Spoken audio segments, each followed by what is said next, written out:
Here, emotional detachment doesn't always happen at the moment of goodbye.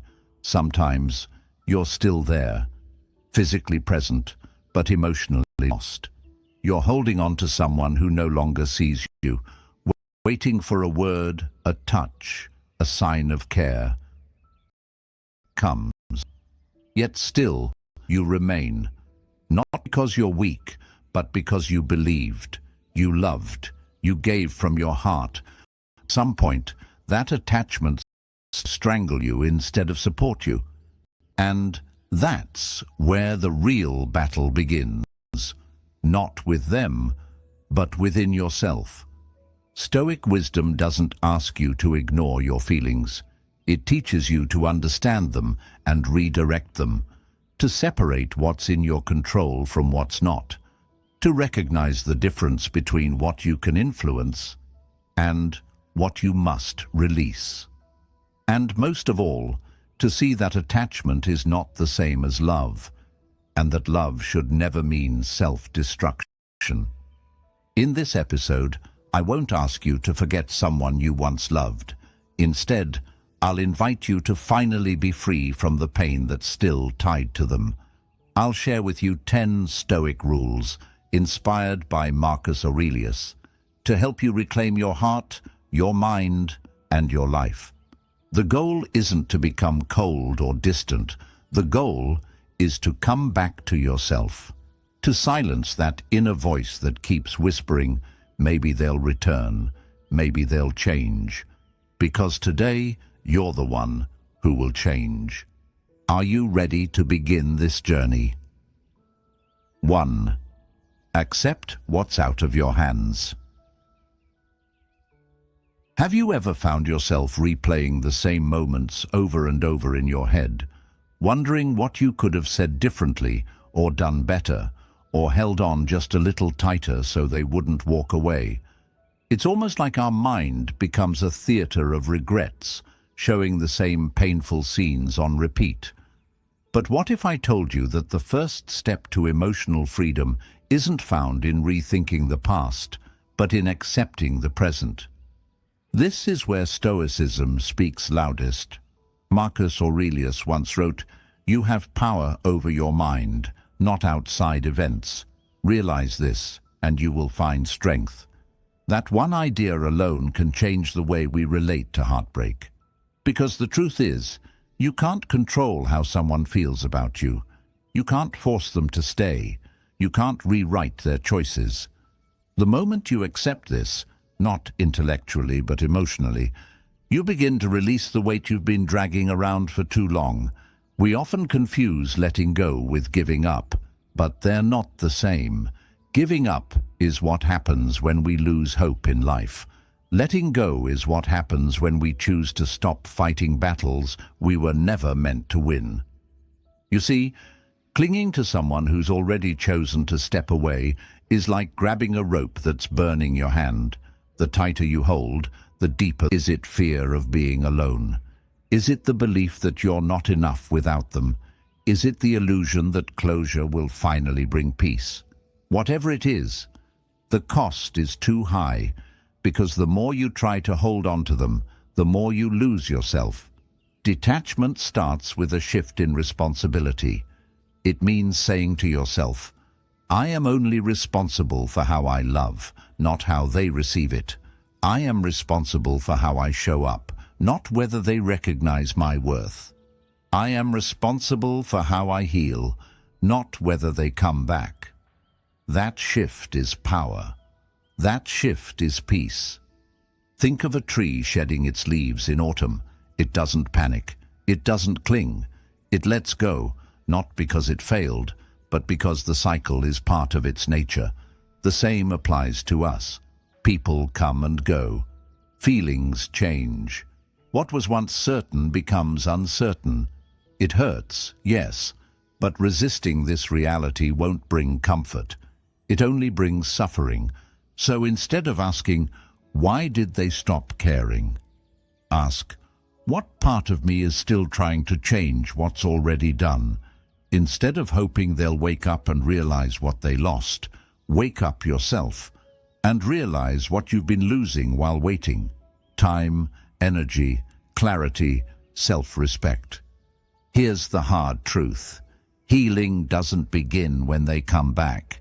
It begins the moment you stop needing them to. Start with this. Sit with it. Accept it. Not because it feels good, but because it sets you free. 2. Stop romanticizing what hurt you. Why is it that when someone walks away, we suddenly start remembering only the good parts? The laughter, the connection, the promises. We replay the highlights like a film reel, as if our mind is desperately trying to convince us that what we lost was perfect, irreplaceable. But memory can be deceiving. Pain has a strange way of rewriting the past, polishing over the red flags, editing out the silence, the distance, the moments that made you feel small. This is one of the greatest emotional traps. Not the person themselves, but the idea of who they were. That's what we cling to. That's what keeps us stuck. You're not in love with them anymore. You're in love with the version of them that exists in your memory, carefully curated by a heart that doesn't want to let go. But Stoicism reminds us we must see things as they are, not as we wish them to be. Epictetus once said, "It's not what happens to you, but how you react to it that matters." When we romanticize someone who hurt us, we are reacting from emotion, not from clarity. We are choosing illusion over truth. And every time we revisit that illusion, we pour energy into a ghost that cannot love you, cannot show up, cannot heal you. It's time to take the pedestal down, to stop idealizing someone who couldn't give you what you needed. Maybe they weren't bad. Maybe they were just unavailable or unaware or not ready for the kind of depth you brought.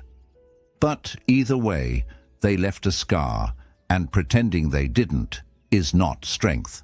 It's denial. Think about this. If someone repeatedly made you feel anxious, unseen, or not enough, is it really love that you're missing?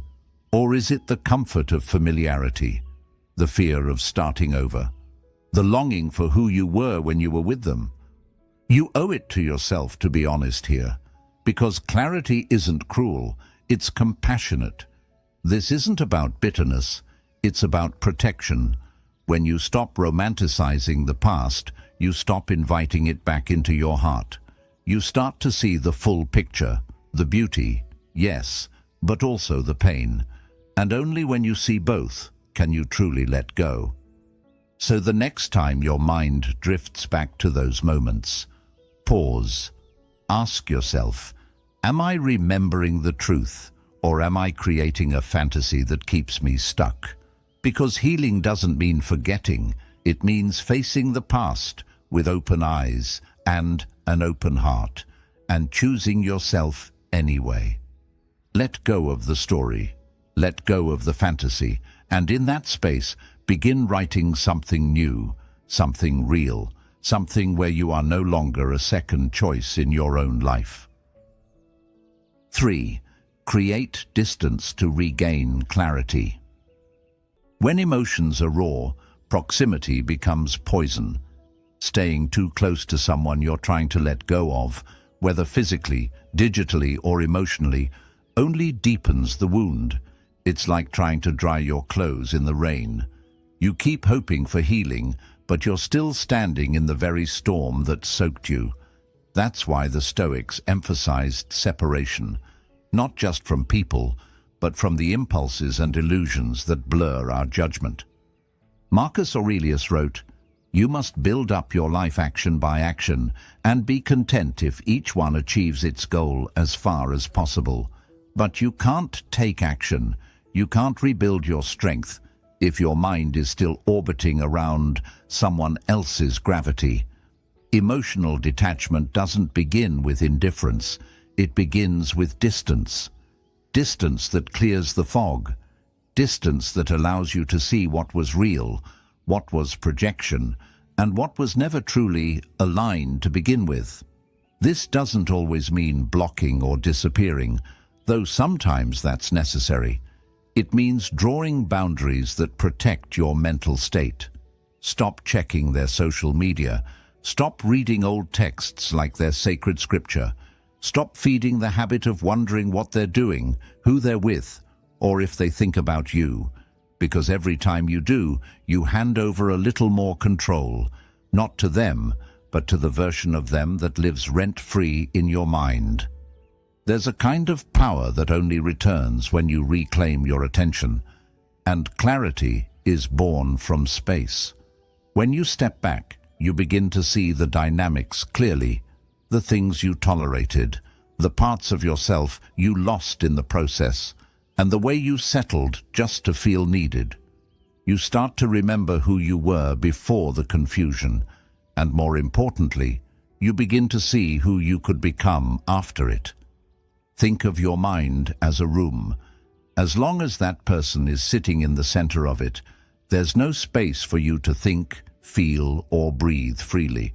But when you open the windows, when you let the air of detachment in, the noise settles, the temperature cools, and for the first time you can hear yourself again. So ask yourself, what am I still holding on to that keeps me close to them? What would happen if I gave myself a week, a month, or even a day without their shadow hanging over me? The answers may scare you, but they will also liberate you. Detach not because you don't care anymore, but because you finally care enough about yourself to create room for peace. Detach so you can return to yourself, not the self they liked, not the self they broke, but the self you're meant to be now. 4. Master your reactions, not their behavior. We spend so much time trying to decode the actions of others. Why did they pull away? Why did they change? Why are they so cold now when they used to be so warm? It becomes a full-time mental job, trying to predict, analyze, and make sense of someone else's emotional weather. But here's the problem, where emotional attachment quietly feeds itself. Through your obsession with things you cannot control. The Stoics taught a radical yet liberating truth. It is not things that disturb us, but our judgment about them. You don't suffer because they moved on. You suffer because of what you tell yourself about their silence. You don't ache because they changed. You ache because you expected them not to. It's your interpretation, not their behavior, that cuts deepest. And here's where you reclaim your power, by mastering your reactions. When they ignore you, you don't chase. When they post something that feels like a dagger to your chest, you don't spiral. When their presence fades, you don't make it mean that your worth has faded too, because their choices speak about them, not about you. Your reaction is where your freedom lives. And the moment you start choosing your response instead of reacting impulsively, you become untouchable. This doesn't mean you numb your emotions. It means you observe them. You give yourself the space between stimulus and response. You breathe through the trigger instead of becoming it. It's not easy, especially when love is still alive inside you. But it's essential, because every emotional outburst, every over-analysis, every desperate message, it only feeds the very fire you're trying to extinguish. You don't need to change how they act. You only need to change how you interpret it. Imagine the strength that comes from someone treating you with indifference, and you still choosing dignity. From someone pulling away, and you still choosing self-respect. That is the Stoic response. That is the beginning of emotional maturity. And it's not just about them. This is training for life. Because people will always disappoint, shift, withdraw, surprise. If your peace is tied to their behavior, your peace will never be stable. But if your peace is built on your response, on your clarity, on your principles, then nothing and no one can truly take it from you. So next time you feel the pull to react, pause. Ask yourself, does this reaction honor the person I'm becoming? Or is it just trying to win the attention of someone who's already gone? The answer may hurt, but it will also free you. Let the world be what it is. Let people be who they are, but master yourself, and you'll never be a prisoner to their chaos again. 5. Redefine love as something you give, not something you chase. Most of us were taught to see love as something we get, something that comes from the outside, given by someone else, validated by their attention, their affection, their presence. So when that love is withdrawn, it feels like we've been emptied, like something essential to our identity has been taken away. But that idea, while common, is the very reason heartbreak feels like destruction. The truth is, love was never something you had to chase. It was something you carried all along, within you. The Stoics didn't write much about romantic love in the way we think of it today, but their core philosophy touches something deeper. They taught that virtue, living with reason, integrity, and alignment, is the highest good. And love, real love, is virtuous. It doesn't demand, manipulate, or break you to feel whole. Love is something you express through your values, not something you beg for through someone else's approval. So what happens when you love someone who doesn't love you back? That's when your definition of love is tested. If love to you is a transaction, if it only exists when it's returned, then of course their distance will feel like a death sentence. But if love is something you give, not to be repaid, but to remain in integrity with your heart, then even when it's not returned, it doesn't break you, because you didn't lose anything. You simply offered something beautiful, and they weren't able to hold it. Redefining love doesn't mean becoming cold or distant. It means loving without needing to possess.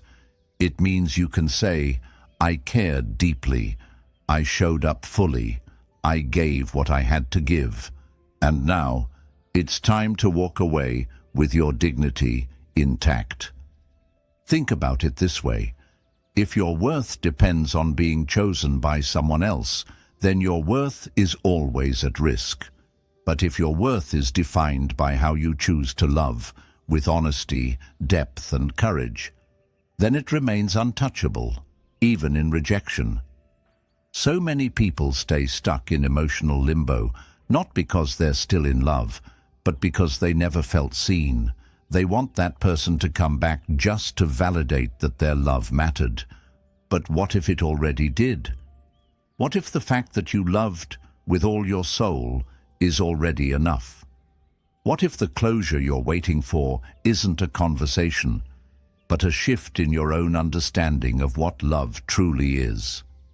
Ask yourself, am I loving because I want to offer something real, or because I want to fill a space inside me that I believe only they can fill? That question might sting, but it reveals everything. Because the love you gave was not wasted. It was proof that your heart is alive, that you're capable of depth, of devotion, of something rare. That love made you more. And now, it's time to give that love to the one person who actually needs it most. You. 6. Don't confuse pain with connection. It's one of the most dangerous illusions we fall into after a breakup. The idea that if it still hurts, it must still mean something, that the ache in your chest is a sign that the bond is unbreakable, that the pain is proof of depth, of love, of a story that isn't finished yet. But what if pain isn't a sign of connection, but a sign of resistance? What if it's not about them at all anymore, but about your own unwillingness to release the story you've been telling yourself? You see, the mind craves meaning. When someone we care about leaves, the brain scrambles to fill the gap. And because the silence is unbearable, we start to assign value to the pain. We make it sacred. We say things like, "I still feel this way because what we had was real." But real love shouldn't trap you in suffering. Real connection doesn't survive on misery. If the only thing keeping them alive in your heart is your sadness, then that's not love. That's a wound. The Stoics taught us to look past surface emotions and observe the deeper mechanics. As Epictetus said, when something happens, the only thing in your power is your attitude toward it. You can either accept it or resent it. Inevitable. But how we interpret that pain, how we build stories around it, that's where our freedom begins or ends. There are people who stay emotionally attached for years, not because the love is alive, but because the pain has become familiar. They've wrapped their identity around heartbreak. They start to fear who they'd be without it. That's not connection, that's captivity. It's emotional inertia. It's forgetting that you're allowed to feel something deeply and still let it go. So here's a hard question. Are you still in love, or are you just addicted to the feeling of missing them? Because sometimes longing becomes a habit, and if you're not careful, you begin to equate sadness with significance. You begin to believe that moving on would somehow disrespect what you felt. But it's the opposite. Letting go isn't betrayal. It's the ultimate act of respect. Respect for yourself. Respect for what was. Respect for what deserves to come next. If the pain is still sharp, that's okay. That means you're human. But don't worship it. Don't feed it. Don't sit with it so long that it becomes your home. You are allowed to honor your feelings without letting them define your future.